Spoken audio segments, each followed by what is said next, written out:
창세기 37장 18절에서 24절의 말씀 저와 여러분이 한 절씩 교독하겠습니다. 요셉이 그들에게 가까이 오기 전에 그들이 요셉을 멀리서 보고 죽이기를 꾀하여 자 그를 죽여 한 구덩이에 던지고 우리가 말하기를 악한 짐승이 그를 잡아먹었다 하자. 그의 꿈이 어떻게 되는지를 우리가 볼 것이니라 하는지라. 루벤이 듣고 요셉을 그의 손에서 구원하려 하여 이르되 우리가 그의 생명을 해치지 말자. 루벤이 또 그들에게 이르되 피를 흘리지 말라. 그를 광야 그 구덩이에 던지고 손을 그에게 대지 말라 하니 이는 그가 요셉을 그들의 손에서 구출하여 그의 아버지에게로 돌려보내려 함이었더라.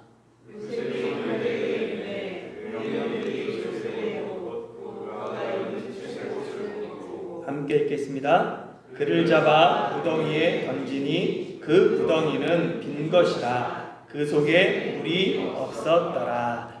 아멘. 국어 사전에 보면 시기라는 단어가 있는데요. 이 시기는 남이 잘 되는 것을 셈하고 미워함으로 정의합니다. 사람이 왜 남이 잘 되면 미워하고 셈할까요? 한국 속담 중에 사촌이 땅을 사면 배가 아프다라는 속담이 있습니다. 사실 생각해보면 사촌이 땅 산 것과 내 배 아픈 것은 논리적으로 전혀 인과관계가 없어요. 그런데 왜 사촌이 땅을 사면 내 배가 아플까요? 사람이 언제 배가 아픕니까? 의학적으로 보면 위염, 변비, 식중독, 과민성 대장증후군 등 수많은 이유들이 있어요. 그런데 이 의학적 원인뿐 아니라 심리적으로도 배가 아플 때가 있죠. 언제 배가 아프죠? 남이 잘 될 때. 그래서 우리말에 배고픈 것은 참아도 배 아픈 것은 참을 수 없다라는 말까지 있어요. 그러니까 굶주림은 참아도 남이 잘 되는 건 못 참는다라는 뜻이죠. 나와 전혀 상관없는 사람이 그 사람이 잘 되고 땅을 사면 내 배가 아픕니까? 그렇지 않죠. 그냥 그런가 보다 해요. 그러면 내 부모님이 내 자녀가 땅을 사면 내 배가 아픕니까? 아니죠. 나중에 그 땅이 내게 될 수도 있잖아요. 그때는 오히려 부모님이 땅을 사면 내가 밥 안 먹어도 배불러요. 뿌듯해요. 촌수를 한번 좀 더 넓혀 봅시다. 그러면 만약에 삼촌이 땅을 사면, 일촌관계 말고 삼촌이 땅을 사면 내 배가 아플까요? 잘 모르겠죠. 좀 속이 쓰려도 배가 아프진 않아요. 왜냐하면 삼촌이 나보다 집안의 어른이기 때문에 그렇습니다. 예전에 가부장적인 사회에서 감히 삼촌이 땅을 산 거 시기하는 조카는 없어요. 그랬다가는 큰일 나죠. 그런데 사촌은 다릅니다. 사촌은 나랑 대등한 위치예요. 집안에서 어렸을 때부터 주로 나와 비교했던 그 대상, 그게 사촌인 거예요. 그래서 사촌이 땅을 사면 내 배가 아픕니다. 사촌이 땅을 사면 기뻐해 주기보다는 도리어 시기하고 질투하는 것이 일반적인 사람의 심리이기 때문에 그래요. 시기의 원인, 그 원인이 무엇일까요? 바로 비교에서 오는 열등의식이죠. 집안에서 편애해요. 차별받아요. 경쟁사회 속에서 출세를 하고 누구는 낙오를 해요. 개인의 외모, 학벌, 집안 배경까지 다른 사람과 비교해서 오는 열등의식이 시기의 뿌리입니다. 시기가 별것 아닌 것 같지만 이 시기가 인간의 첫 번째 타락, 아담과 하와의 타락에 일조했습니다. 창세기 3장에 보면 이 선악과를 여자가 의심하죠. 정말 죽을까 해요. 그때 뱀이 여자에게 이런 말을 합니다. 너희가 그것을 먹는 날에는 너희 눈이 밝아져 하나님과 같이 되어 선악을 알 줄 하나님이 아심이니라 라고 얘기를 해요. 그러니까 뱀이 여자에게 뭐라고 얘기하면 선악과 먹어도 죽지 않아. 이 선악과 먹으면 너희가 하나님처럼 될 걸 하나님이 아시고 금지한 거야 라고 말합니다. 뱀은 아담과 하와 마음 깊숙이 하나님처럼 되고자 하는 마음, 그것이 있다는 걸 알았어요. 그리고 그 약점을 놓치지 않죠. 왜 아담과 하와가 현재의 상황에 만족하지 못하고 피조물로 만족하지 못하고 하나님과 같이 되고자 했을까요? 자신과 하나님을 비교했기 때문입니다. 하나님과 나를 비교하니까 열등의식이 느껴요. 그래서 아담과 하와는 하나님처럼 되길 원했습니다. 이 열등의식을 다른 말로 표현하면 시기인 거죠. 그러니까 아담과 하와는 하나님을 시기했어요. 이 시기심이 가인과 아벨의 사건에서도 나타납니다. 가인과 아벨이 둘 다 하나님께 제물을 드렸어요. 그런데 하나님이 아벨의 제물은 받으시고 가인의 제물은 받지 않으셨습니다. 이에 가인이 아벨 동생을 시기합니다. 결국 이 시기는 분노로 변해서 동생을 들에로 불러서 거기서 쳐 죽이게 되죠. 시기가 강력한 살인의 동기가 된 것입니다. 가인과 아벨의 사건에서 볼 수 있는 것처럼 시기는 단순히 그냥 웃고 넘어갈 문제가 아닙니다. 시기는 살인으로까지 발전할 수 있는 무서운 죄예요. 시기가 인류 최초의 살인의 도화선이 되었다라는 것을 잊지 말아야 합니다. 형들은 요셉이 꿈을 자랑하자 요셉을 시기했습니다. 형들은 요셉을 미워하고 시기해서 요셉을 죽이기로 꾀했어요. 요셉은 형들이 걱정돼서 헤브론 골짜기에서 세겜을 거쳐 도단까지 멀리 형들을 찾아왔지만 형들은 그런 요셉을 멀리서 알아보고는 그를 죽이고자 했죠.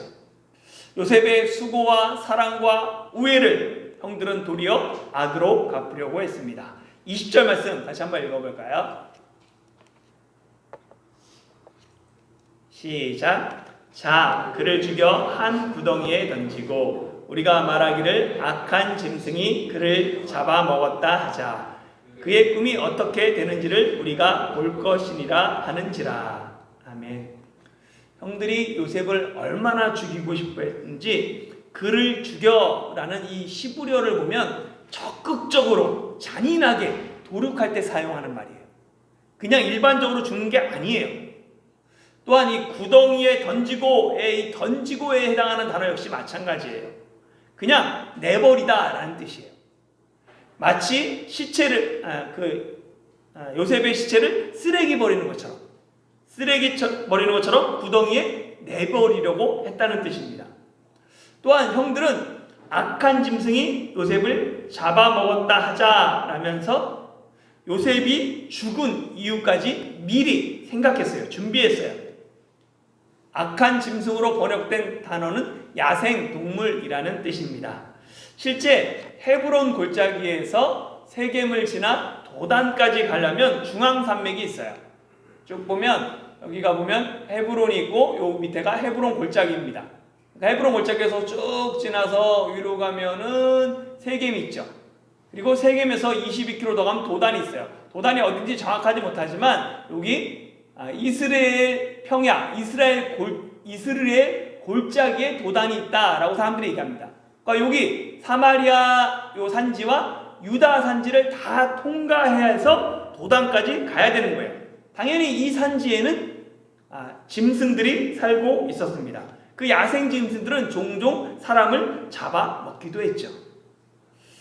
형들은 요셉을 잔인하게 살해하고 그 시체를 구덩이에 은폐한 후에 악한 짐승이 요셉을 잡아먹었다 이렇게 말하자라고 서로 모의하고 계획하고 입을 맞췄어요. 짧은 시간에 형들은 치밀하게 계획을 세웠죠. 그러니까 형들은 단지 홧김에 요셉을 죽이려고 한 것이 아니라 치밀하게 계획해서 요셉을 살해하려고 했던 것입니다. 한국은 우발적 살인과 계획적 살인을 명확하게 법으로 구분하진 않아요. 근데 판결할 때 참고는 하지만 그게 나뉘어져 있지는 않습니다. 그러나 나라에 따라서는 이 살인을 두 가지로 우발적 살인과 의도적 살인으로 아예 명확하게 법으로 구분하는 나라들도 있어요. 성경도 보면 우발적 살인과 이 계획적인 살인을 구분합니다. 율법은 사람을 죽인 자는 반드시 반드시 죽이라라고 명령합니다. 그러나 만일 사람이 고의로 살해한 것이 아니면 그가 피할 수 있도록 도피성을 준비시켰어요.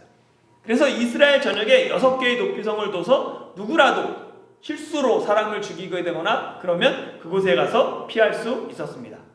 그러니까 우발적 살인과 의도적 살인은 살인자의 생사를 가르는 중요한 기준이 되었던 거예요. 요셉의 형들은 우발적으로 동생을 죽이려고 했던 것이 아닙니다. 미리 살인을 계획하고 의도했어요. 그래서 그 죄가 더 큽니다. 형들이 요셉을 죽이려고 모의할 때 누벤이 나타나요. 그래서 누벤이 이야기합니다. 21절, 22절 같이 읽어볼까요? 시작. 누벤이 듣고 요셉을 그들의 손에서 구원하려 하여 이르되 우리가 그의 생명은 해치지 말자. 누벤이 또 그들에게 이르되 피를 흘리지 말라. 그를 광야 그 구덩이에 던지고 손을 그에게 대지 말라 하니 이는 그가 요셉을 그들의 손에서 구출하여 그의 아버지에게로 돌려보내려 함이었더라. 아멘. 이 누벤은 형들에게 우리가 그의 생명은 해하게 말자라고 제안합니다. 히브리어에는 금지를 나타내는 단어가 두 가지 있어요. 알과 노입니다. 이 노는 절대적인 금지, 영원한 금지를 명할 때 사용해요. 절대로 하면 안 돼. 영원히 하면 안 돼. 이 알은 일반적으로 말하는 너 하지마 할 때 금지, 그리고 즉각적인 금지, 멈춰 이럴 때 사용합니다. 대표적인 예로 십계명은 뭘 사용하겠어요? 이거는 로를 사용하죠. 절대적으로 하면 안 돼. 영원히 이건 지켜야 돼. 금하고 있습니다. 21절에 누벤도 노를 사용해요. 그러니까 누벤의 형제들에게 요셉의 생명은 절대로 해하지 말자라고 제안해요.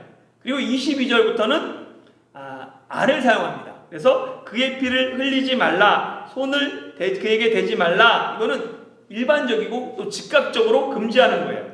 그래서 누벤은 형제들이 요셉의 피를 흘리지 말 것, 그리고 그의 몸에 손대지 말 것을 금지시킵니다. 그런데 이상하게도 대신 요셉을 그 구덩이에 던지자는 그 의견에는 동의해요. 누벤이 이렇게 한 것은 적당한 기회를 봐서 요셉을 형제들의 손에 구출하여 아버지 야곱에게로 돌리려 했다라고 성경은 이야기합니다. 요셉을 구출하려고 하는 이 누벤의 모습, 지금까지 성경에 기록되어 있는 누벤의 모습과는 차이가 있어요. 성경에는 야곱의 12아들 중에서 요셉의 이야기를 가장 많이, 주로 다 기록해요. 요셉 외의 아들에 대한 이야기는 매우 적습니다. 그나마 누벤에 대한 이야기는 조금 기록되어 있어요. 누벤은 야곱의 첫 번째 아들로 태어났습니다. 하나님께서 남편에게 사랑받지 못하는 레아를 불쌍히 여기셨어요. 그 레아를 보시고는 레아의 태를 여셨습니다. 그래서 태어난 아들이 누벤이에요. 누벤의 이름은 보라 아들이다 라는 의미입니다. 그런데 이를 레아가 어떻게 해석하냐면 여호와께서 나의 괴로움을 돌보셨다, 나를 돌아보셨다 라는 의미로 해석해요. 그러면서 이 레아는 누벤을 낳고는 뭐라고 했냐면 이제는 내 남편이 나를 사랑하리라 라고 남편 야곱의 사랑을 기대합니다. 내가 이제 아들을 낳았으니까, 여호와께서 나를 돌아보셨으니까 이제 남편도 나를 사랑할 거야 라고 기대를 품으며 그 아들 이름을 누벤이라고 지었죠. 남편으로부터 사랑받지 못해 괴로워하는 아내 레아에게 남편의 사랑을 기대하며 소망하게 된 그 아들이 누우벤입니다. 누우벤은 레아에게 기대와 소망의 아들이었어요. 이후 어린 누우벤이 들에서 합판체를 얻습니다. 합판체는 고대 사회에서 여성의 불임 치료에 효과가 있고 임신을 촉진한다라고 널리 알려져 있던 식물이에요. 누우벤은 이 합판체를 얻어서는 어머니 레아에게 드립니다. 그러니까 누우벤은 나이는 어렸지만 합판체의 용도를 정확하게 알고 있었어요. 그리고 당시 출산이 멈춘 어머니 레아에게 합판체를 드림으로 어머니가 나엘과의 경쟁에서 승리하기를 바랬죠. 어머니의 아픔을 알고 어머니를 깊이 생각했던 효자가 어린 나이에도 누우벤이었던 거예요. 이후 누우벤은 어른이 되었을 때 아버지의 첩 비라와 동침하는 죄를 범합니다. 어린 누우벤이 합판체의 효능을 알았었던 것처럼 누우벤은 어렸을 때부터 성에 관심이 많고 눈을 떠 있었어요. 성에 밝았던 젊은 누우벤은 혈기왕성한 그 정욕을 절제하지 못하고 아버지의 침상을 더럽혔습니다. 그런데 이 누우벤과 비라가 동침한 사건이 나엘의 죽음과 장래 그 본문과 함께 기록되어 있어요. 한 본문으로 기록되어 있습니다. 그래서 나엘은 야곱이 평생 사랑했던 아내이잖아요. 그래서 이 누우벤이 비라와 동침한 이 사건은 단순히 누우벤이 정욕을 이기지 못한 사건이 아니라 죽은 나엘, 장래 지낸 나엘의 빈자리를 나엘의 종이었던 비라가 차지하는 것을 막기 위해 누우벤이 행동한 것이다 라고 해석하기도 합니다.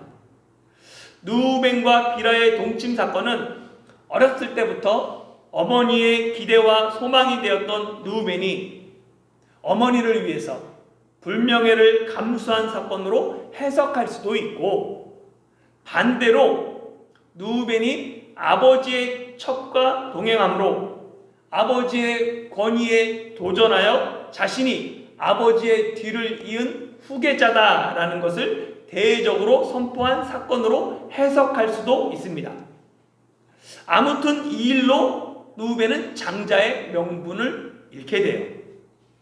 지금까지 살펴본 이 누우벤은 나엘과 레아의 경쟁 속에서 태어났으며 평생 그 두 사람의 경쟁을 옆에서 지켜보며 성장했습니다. 누우벤은 어머니 레아의 아픔과 괴로움을 가장 잘 알고 이해한 아들입니다. 평생 레아와 나엘이 야곱을 사이에 두고 경쟁했던 것처럼 이제는 누우벤이 가문의 족장 자리를 놓고 야곱과 경쟁해야 되는 처지에 있어요. 장자로서. 그런데 야곱이 마땅히 장자가 입어야 할 채색옷을 요셉에게 입힙니다. 장자인 누우벤이 채색옷을 입고 양을 치고 있는 동생들을 감독해야 하는데 자신은 양을 치고 요셉은 채색옷을 입고 나타나서 신나게 감독하고 관리하기 위해 걸어오고 있어요. 웬만한 사람이면 화가 머리끝까지 나서 앞장서서 동생들에게 요셉을 죽이자라고 부추겨야 될 상황입니다. 만일 세상에서 요셉이 사라지기를 가장 바라는 단 한 사람을 뽑으라면 그 사람은 누우벤이어야 해요. 요셉을 가장 미워하고 시기해야 할 사람이 누우벤입니다. 요셉이 사라졌을 때 가장 이득을 받을 사람 누우벤이죠.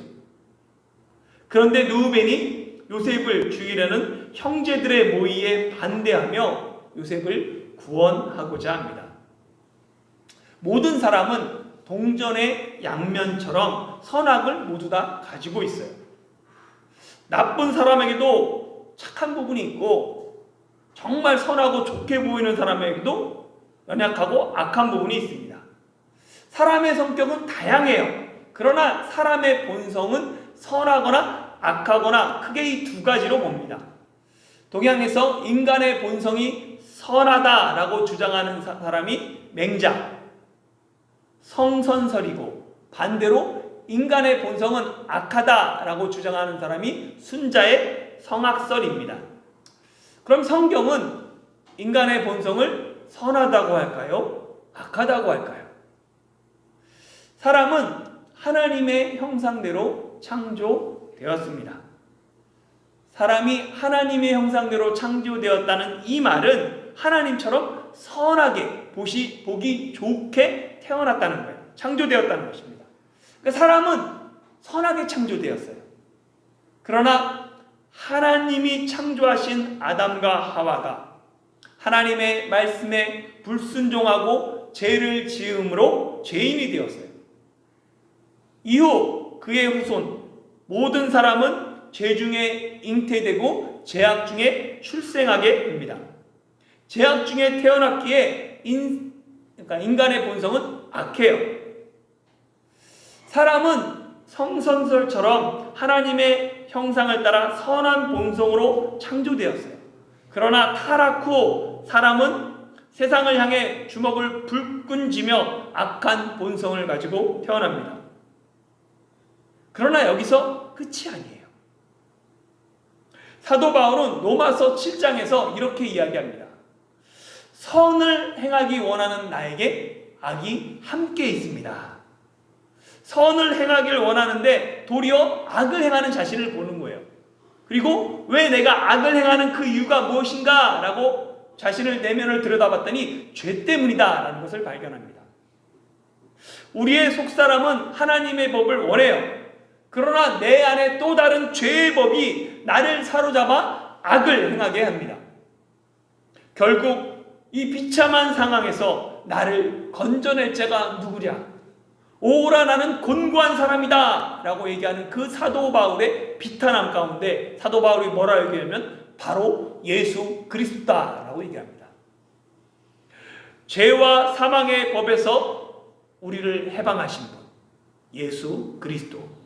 예수 그리스도 안에 있는 생명의 성령의 법이 죄와 사망의 법에서 우리를 해방했습니다. 예수 그리스도 안에서 우리는 새로운 피조물이 되었어요. 예수님이 우리를 하나님의 형상으로 다시 회복하셨습니다. 우리는 예수님 안에서 다시 선해졌어요. 성령 안에서 우리는 지금도 점점 선해지고 있습니다. 그러나 주님 앞에 서기 전까지 내 안에서 성령의 법과 죄의 법이 계속해서 서로 다퉈요. 성령 충만할 때는 성령의 법이 나를 사로잡아서 선을 행하게 합니다. 그러나 내가 성령 충만하지 않으면 죄의 법이 나를 사로잡아서 악을 행하게 해요. 성령 충만은 다른 것이 아닙니다. 그렇게 사람의 한 면만을 보고 그 사람의 선악을 판단하는 것은 조심해야 해요. 비라와 동침에서 큰 죄를 범한 누우벤이 요셉을 구원하는 일에는 가장 앞장섰습니다. 비라와 동침한 누우벤은 악하지만 요셉을 구원하려고자 하는 그 누우벤은 선합니다. 그렇게 우리는 누우벤의 한 면만을 보고 그를 판단하지 말고 판단과 심판은 하나님께 맡겨야 해요. 우리는 선한 것은 본받고 악한 것은 멀리 해야 합니다. 요셉을 구원하려는 이 누우벤의 의도를 형제들은 눈치채지 못했습니다. 그래서 형제들은 누우벤의 제안과 명령에 그대로 받아들여요. 아무 말을 하지 않죠. 요셉이 도착하자마자 형들은 요셉을 죽이지 않습니다. 대신 그의 채색 옷을 벗기고는 요셉을 구덩이에 던져버렸어요. 이 구덩이는 빗물을 모아 저장하기 위해 땅속 깊이 판 저수지, 수조라고 말할 수 있어요. 구덩이는 이 물이 증발하고 또 물이 오염되는 것을 막기 위해 입구는 작습니다. 작게 만들어요. 그리고 깊게 만든 다음에 안에는 넓게 많은 물을 저장하기 위해서 넓게 만들죠. 구덩이에 빠지면 혼자 힘으로 구덩이에 빠져나오지 못합니다. 미끄럽고 그렇기 때문에 예레미야 38장에 보면 사람들이 예레미야를 구덩이에 던져 넣을 때 어떻게 던져 넣냐면 줄을 달아서 내려요. 그리고 나중에 예레미야를 구덩이에서 끌어낼 때도 밧줄을 이용합니다. 그 구덩이는 감옥 역할을 했던 거예요. 그래가지고 혼자 힘으로는 그 구덩이에 탈출하는 것이 불가능했습니다. 요셉도 혼자의 힘으로는 구덩이를 빠져나올 수 없었어요. 요셉이 구덩이에 빠져나오기 위해서는 누군가의 도움이 필요합니다. 깊은 구덩이에 던져져서 굶주림과 절망 가운데 죽어가는 그 요셉을 구원할 사람, 지금 보기에는 누우벤밖에 없어 보여요. 누우벤이 요셉을 구원할 유일한 대안으로, 사람으로, 구원자로 보입니다. 왜냐하면 요셉이 던져진 그 구덩이는 빈 구덩이였고 물이 없는 구덩이였기 때문에 그래요. 만약 요셉이 물이 가득한 구덩이에 던져졌다면 요셉은 얼마 있지 못해서 죽고 말았을 거예요. 생명을 잃었겠죠. 요셉이 물이 없는 구덩이에 던져진 것 우연이 아닙니다. 누우벤이 그렇게 계획하고 안배했기 때문에 그래요. 형제들은 20절에 뭐라고 하냐면 그를 죽여 한 구덩이에 던지자라고 말합니다. 그러니까 형제들은 처음에 요셉을 보고는 요셉을 죽인 다음에 그 시체를 여러 구덩이 중에 아무데나, 많은 구덩이 중에 한 구덩이에 던지려고 했어요. 근데 누우벤이 22절에 그를 광야 그 구덩이에 던지고 라며 그 구덩이를 특정합니다. 그 구덩이를 NIV 영어 성경이나 다른 영어 성경으로 보면 크리스턴이라고 해서 이 수조라고 얘기를 해요. 그러니까 디스라고 딱 얘기하고 중국어도 뭐라 하면 쩌라고 얘기하죠. 그러니까 이 구덩이라는 거예요.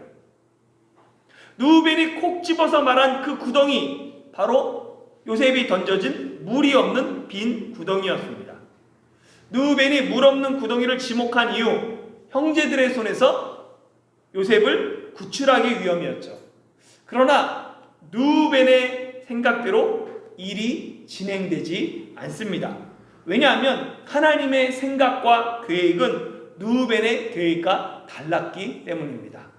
구덩이에 던져진 요셉이 어떻게 되는지는 다음 주일에 이어서 설교하겠습니다. 사랑하는 성도 여러분, 인생에서 생각지도 못한 구덩이에 던져질 때가 있어요. 한 번의 실수로, 나의 실수로 구덩이에 빠지기도 하지만 때로는 나와 전혀 상관없이 구덩이에 발가벗겨서 내던져지기도 합니다. 그 인생의 구덩이를 내 힘으로 탈출할 수 없어요. 내 힘으로 탈출할 수 있다는 것은 오만입니다. 누군가가 나를 도와줘야 돼요. 누군가가 내게 도움의 손길을 뻗치고 밧줄을 내려주고 누군가가 나를 그 구덩이에서 구출해줘야 합니다. 인생의 구덩이에서 나를 건져주신 분이 예수님이십니다. 죄와 사망의 구덩이에서 나를 구원해 주신 분 예수 그리스도십니다. 하나님의 아들 예수님이 나를 구원해 주셨어요. 그래서 그 주님의 은혜에 감사하며 우리가 주일에 교회에 모여 함께 예배 드리는 거예요. 예배는 내가 복받고 은혜 받기 위해 드리는 것이 아닙니다. 이미 구원받고 은혜 받은 사람들이 드리는 것이 예배예요. 그래서 예배는 보는 것이 아니라 드리는 것입니다. 예배는 내가 하나님께 더 많은 것을 받기 위한 것이 아니라 나를 하나님께 더 많이 드리기 위한 것이에요. 구원의 은혜를 아는 사람은 아무리 힘들고 어려워도 하나님을 예배합니다. 더 많은 복과 더 많은 은혜를 위해 예배하는 것이 아니라 이미 받은 복과 은혜에 감사하며 예배하는 저와 여러분이 되시길 예수님의 이름으로 축원합니다.